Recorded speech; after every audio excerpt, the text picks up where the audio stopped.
पहलगाम आतंकी हमले के 72 घंटे के भीतर भारत ने ऑपरेशन सिंदूर के जरिए जो जवाब दिया, उसने न सिर्फ पाकिस्तान की साजिशों को नेस्त नाबूद किया, बल्कि वैश्विक मंच पर भी एक स्पष्ट संदेश भेजा।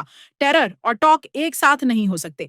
टेरर और ट्रेड एक साथ नहीं चल सकते। पानी और खून भी एक साथ नहीं बह सकते। प्रधानमंत्री नरेंद्र मोदी ने ऑपरेशन सिंदूर के बाद देश को संबोधित करते हुए यह संदेश सीधे पाकिस्तान ही नहीं, बल्कि पूरी दुनिया को दिया।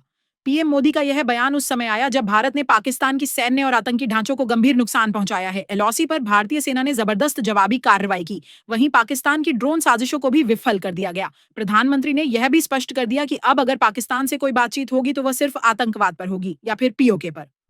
ऑपरेशन सिंदूर की कार्रवाई को लेकर जो जानकारी सामने आ रही है, उसके अनुसार भारत ने पाकिस्तान के कई एयरबेस और डिफेंस सिस्टम को पूरी तरह से तबाह कर दिया। जवाबी हमले के बाद पाकिस्तान ने संघर्ष विराम की गुहार लगाई, लेकिन तब तक बहुत देर हो चुकी थी।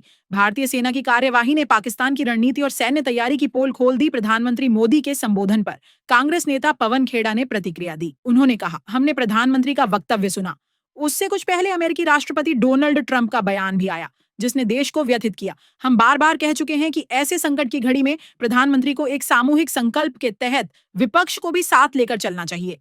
खेड़ा ने यह भी जोड़ा कि सिंदूर हमारे देश में कीमती माना जाता है, पर इसके साथ व्यापार की बात नहीं हो सकती। मोदी सरकार का यह रुख बताता है कि अब भारत सिर्फ शोक संवेदना नहीं, बल्कि रणनीतिक और सैन्य स्तर पर जवाब देना जानता है। इस बार जवाब सिर्फ गोली से नहीं, बल्कि शब्दों से भी आया, जो दुनिया के कानों तक गया। अब सवाल यह है कि पाकिस्तान के पास बचे हुए विकल्प क्या हैं, और क्या यह ऑपरेशन सिर्फ जवाबी कार्रवाई थी या एक नए कूटनीतिक युग की शुरुआत।